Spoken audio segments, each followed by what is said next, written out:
Hi friends, welcome to என் சமையல் உலகம். இன்றைக்கி நம்ம சேனலில் பார்க்க போகிறது இந்த மாதிரி ரொம்ப அழுக்க இருக்கிற மிக்சியை ஒரே ஒரு பொருள் வச்சு ஈஸியாக எப்படி க்ளீன் பண்ணி தாங்க பார்க்க போகிறோம். இந்த மிக்சி க்ளீன் பண்ணுறதுக்கு நான் இன்றைக்கி பேஸ்ட்டு மட்டும்தாங்க யூஸ் பண்ண போகிறேன். ஃபஸ்ட்டு ரொம்ப ட்ரையாக இருக்கு இல்லைங்களா, அது கொஞ்சம் தண்ணி சேர்த்திக்கலாம். ரொம்ப வரவரப்பாக இருக்குங்க. தண்ணி லைட்டாக தெளித்த மாதிரி சேர்த்திட்டு அதில் கொஞ்சமாக கோல்கேட் பேஸ்ட்டு சேர்த்திக்கிறேன். எந்த பேஸ்ட்டு வேணாலும் சேர்த்திக்கலாம். இப்போ இந்த பேஸ்ட்டு மட்டுமே கூட ஒரு 10 நிமிஷம் 1/4 மணி நேரம் ஊற வச்சு தேய்க்கலாங்க. நான் கொஞ்சம் சோடா உப்பு சேர்த்திக்கிறேன். அப்போ ஒரு 5 நிமிஷம் ஊற வச்சாலே போதுங்க, ஈஸியாக தேய்ச்சிக்கலாம். சோடா உப்பு சேர்த்து ஒரு ப்ரஷ் வச்சு எல்லா பக்கமும் பேஸ்ட்டு உப்பு படுற மாதிரி நல்லா அப்ளை பண்ணி விட்டுருங்க. இந்த மாதிரி லைட்டாக தேய்ச்சி விட்டுட்டு ஒரு 5 நிமிஷம் ஊற விட்டுருங்க. ஒரு 5 நிமிஷம் நல்லா ஊறட்டுங்க. ஊறினதுக்கப்புறமா நீங்கள் தேய்ச்சிங்க அப்படின்னா ஈஸியாக அந்த உள்ள பாசம் பிடிச்ச மாதிரி இருக்கிறது அழுக்கு எல்லாமே ஈஸியாக வந்துடும். இப்போ ஒரு 5 நிமிஷம் நல்லா ஊறிடுச்சுங்க. ஒரு மாதிரி தண்ணி விட்ட மாதிரி ஆயிருக்கும். அதுக்கப்புறம் இந்த மாதிரி ப்ரஷ் வச்சு தேய்ச்சிங்க அப்படின்னா ஓரளவுக்கு எல்லாமே நல்லா வந்துடுங்க. ஆனால் அந்த சின்ன சின்ன கேப்பில் இருக்கிற அழுக்கெல்லாம் அவ்வளோ சீக்கிரம் வராது. இப்போ இந்த சைடே பார்த்திங்கன்னா ப்ரஷ்ஷே உள்ளே போகாதுங்க. அந்த இடத்துக்குலாம் நம்ம என்ன பண்ணலான்னா, அந்த பேஸ்ட்டோட பின்பக்கம் இருக்கு இல்லைங்களா, அது ரொம்ப ஷார்ப்பாக இருக்கும். அந்த சைடு வச்சு க்ளீன் பண்ணிக்கலாங்க. இதுக்குன்னு தனியாக பட்ஸோ இல்லை வேறு ஏதாவது ஸ்டிக்கோ தேவையில்லை. அந்த பேஸ்ட்டோட அந்த பின்பக்கத்தில் ஷார்ப்பாக இருக்கிற பகுதி இருக்கு இல்லைங்களா, அதை வச்சு ஈஸியாக அந்த சின்ன சின்ன இடுக்கில் இருக்கிற அழுக்கெல்லாம் க்ளீன் பண்ணிடலாங்க. இந்த சின்ன சின்ன கேப்லலாம் அந்த பேஸ்ட்டோட பின்பகுதி வச்சு எடுத்துக்கலாம்.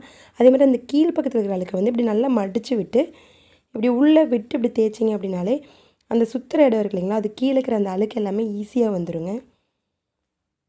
நல்லா ஒரு தடவை தேய்ச்சி விட்டுட்டு லைட்டாக தண்ணி பட்டாலே அப்படியே அது கரைஞ்சி வந்துடும்.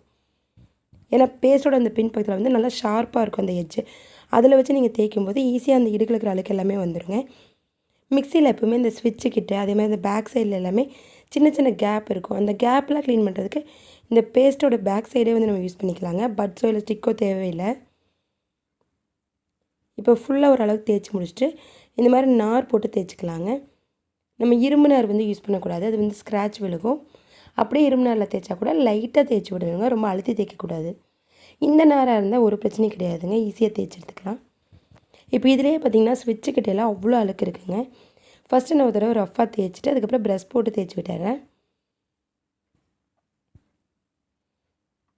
இப்போ இந்த சின்ன சின்ன கேப்லாம் பார்த்திங்கன்னா என்ன தான் நார் போட்டாலுமே க்ளீன் ஆகாதுங்க. அதுக்கு ஃபஸ்ட்டு இந்த மாதிரி ப்ரஷ் வச்சு ரஃப்பாக தேய்ச்சிக்கலாம். அதுக்கப்புறம் இன்னும் சின்ன சின்ன கேப்பில் இருக்கிற அழுக்கெல்லாம் அந்த பேஸ்ட்டோட பேக் சைடை வச்சே நல்லா எடுத்து விட்டுக்கலாங்க. அது அப்படியே காஞ்சு போய் ஊறி போய் இருக்குங்க. அப்போ நம்ம ஈஸியாக அந்த கார்னரில் வச்சு எடுக்கும்போது வந்துடும். உள்பக்கமே பார்த்திங்கன்னா அப்படியே ஒரு மாதிரி எண்ணெய் பசையாக வருங்க.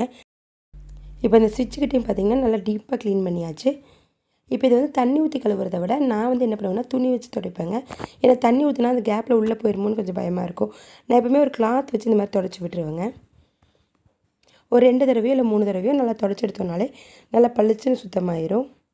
அந்த உள் பக்கத்துக்கு மட்டும் சும்மா ஃபஸ்ட்டு ஒரு தடவை ரஃப்பாக துடைச்சி விட்டுருங்க. அதுக்கப்புறம் கொஞ்சம் தண்ணி ஊற்றினா மட்டும்தாங்க அது பளிச்சுன்னு சுத்தமாகும். ஃபஸ்ட்டு ஓரளவுக்கு துணி வச்சு துடைச்சிட்டேன்.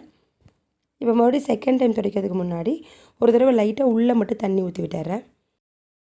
அடுத்து எப்பவும் போல் ஒரு துணி வச்சு உள் பக்கம் வெளிப்பக்கம் அந்த சின்ன சின்ன கேப்பு எல்லா பக்கமே நல்லா துடைச்சி எடுத்துக்கலாங்க. ஃபஸ்ட்டு உங்களுக்கு மிக்ஸி எவ்வளோ அழுக்கா எவ்வளோ எண்ணெய் பசையாக இருந்துச்சுன்னு தெரியும்.